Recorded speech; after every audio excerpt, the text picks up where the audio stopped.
In 2009, Boston was gripped by a wave of tension and fear as news of a ruthless killer prowling the shadows spread like wildfire. In the heart of this gripping story was a seemingly ordinary, clean-cut medical student named Philip Markoff. Philip had always been known as the summary of success. He was pursuing a medical degree at Boston University, and his future seemed bright. However, beneath this facade of normalcy lurked a sinister obsession. Late one night, while browsing through Craigslist ads in search of casual encounters, he stumbled upon an enticing ad offering massage services. The ad, featuring an alluring photo and a suggestive description, attracted Philip. He couldn't resist the temptation to arrange a meeting. Using an anonymous email address, he reached out to the woman behind the ad, Julissa Brisman, and set up a meeting at a luxury hotel in downtown Boston. As the evening approached, Philip's excitement grew. He had done this before, meeting women from Craigslist for anonymous encounters. But this time, something inside him had changed. A dark, sinister impulse was beginning to consume him. On the night of the meeting, Philip left his apartment with an eerie sense of purpose. He arrived at the upscale hotel and knocked on Julissa's door. What transpired in that room remains known only to him, but it ended with a horrifying scream that pierced through the walls of the hotel. Hotel guests, alarmed by the sound, called the police. When officers arrived, they discovered a gruesome scene. Julissa Brisman lay lifeless on the floor, a stark contrast to the luxurious surroundings.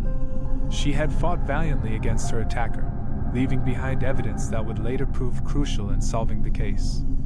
News of Julissa's murder sent shockwaves through Boston and the entire nation. The hunt for her killer began in earnest, with investigators piecing together the evidence left behind in the hotel room. It didn't take long for them to connect the dots between Julissa's Craigslist ad and her murderer. As the media frenzy intensified, Philip Markoff continued his double life. By day, he was a diligent medical student, but by night, he was a sadistic predator who continued to stalk Craigslist for his next victim.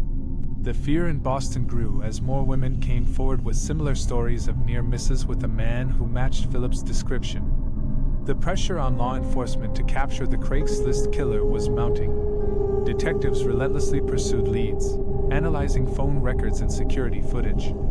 Eventually, their diligence paid off. One day, a surveillance camera captured a clear image of a man leaving a hotel just moments before another attack was reported.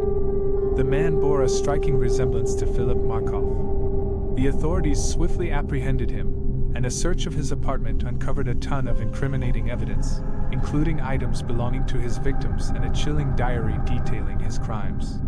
Philip Markoff's arrest sent shockwaves through the community and left his family and friends in disbelief. As the evidence mounted against him, he found himself facing multiple charges, including murder, armed robbery, and kidnapping. In the courtroom, the true extent of Philip's double life was revealed. He had meticulously planned his attacks, even going as far as creating a digital trail to cover his tracks. His charm and intelligence had allowed him to evade suspicion for so long, but justice was finally catching up with him. The trial of Philip Markoff was a media sensation. The prosecution presented a compelling case, with the survivors of his attacks bravely taking the stand to recount their harrowing experiences. Julissa Brisman's family wept as they listened to the chilling details of her final moments. Despite his defense's efforts to portray him as a troubled individual suffering from gambling debts, the evidence against Philip was overwhelming. The jury returned with a guilty verdict, and Philip Markoff was sentenced to life in prison without the possibility of parole. The Craigslist killer's reign of terror had come to an end, but the scars he left on his victims and the city of Boston would never fully heal. Craigslist faced intense scrutiny, and the incident served as a stark reminder of the dangers of online interactions with strangers. In the end, the Craigslist killer's web of deceit and violence had unraveled, exposing the depths of his depravity. It was a story that would haunt the minds of those who followed it, a stark reminder that evil could be lurking just a click away in the shadows of the internet. Jackie had always dreamed of living in the heart of New York City. After years of hard work and saving, she finally had the opportunity to make her dream come true. But with sky-high rents, she knew she needed a roommate to share the cost of a Manhattan apartment. So, she turned to Craigslist, hoping to find the perfect match for her new adventure. After sifting through countless ads, she came across a listing that seemed too good to be true. A spacious, sunlit apartment in the heart of Manhattan, at a rent that was surprisingly affordable. Jackie couldn't believe her luck. Soon after seeing the ad, Jackie contacted the person who put up that listing to set up a meeting. The apartment's current tenant, Melissa, was warm and welcoming when they met. She was friendly, well-spoken, and had an air of sophistication about her that put Jackie at ease. Melissa explained that she had just parted ways with her previous roommate and was eager to find a new companion to share her space. They clicked instantly, sharing stories and laughter over coffee. Melissa seemed like the perfect roommate, and they decided to move forward with the arrangement. Within a few days, Jackie moved into the apartment, filled with hope for a bright future in the city. In the beginning, everything was as Jackie had hoped. They shared meals, watched movies, and explored the city together. But as the weeks passed, a darker side of Melissa began to emerge. She became increasingly controlling, insisting on knowing Jackie's every move and questioning her about her whereabouts. Melissa's mood swings were unpredictable. One moment, she would be charming and friendly, and the next, she would explode in anger over the smallest of issues. She accused Jackie of stealing her belongings, even though the missing items could be found right where Melissa had left them. As the tension in the apartment grew, Jackie realized that her dream had turned into a nightmare.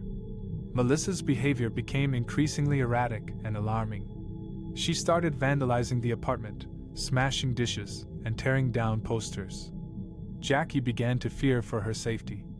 One night, Jackie returned home to find her belongings strewn across the living room floor, and her clothes shredded.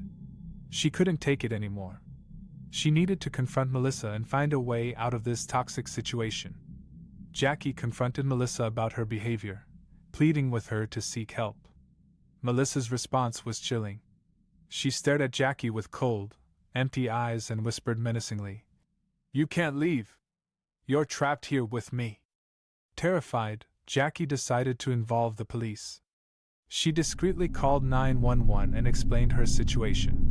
When the officers arrived, they discovered the apartment in shambles and Melissa in a state of agitation. With the help of the police, Jackie was able to secure a restraining order against Melissa. She packed her belongings and moved out of the apartment, leaving behind the nightmares she had endured. But the scars of that traumatic experience would stay with her for a long time. Melissa was arrested and charged with vandalism, harassment, and trespassing. It turned out that she had a history of similar incidents with past roommates. But her charming facade had always allowed her to escape serious consequences. As Jackie began to rebuild her life in a new apartment, she couldn't help but wonder what had led Melissa down such a dark path. She had gone from being a seemingly perfect roommate to a nightmare, leaving Jackie to grapple with the aftermath of their shared ordeal. Jackie's experience with the roommate from hell taught her valuable lessons about trust and discernment. She was determined to be more cautious when choosing roommates in the future, relying on her instincts and thoroughly vetting potential candidates. Although the scars of that chapter would linger, Jackie was grateful to have escaped a situation that could have ended far worse.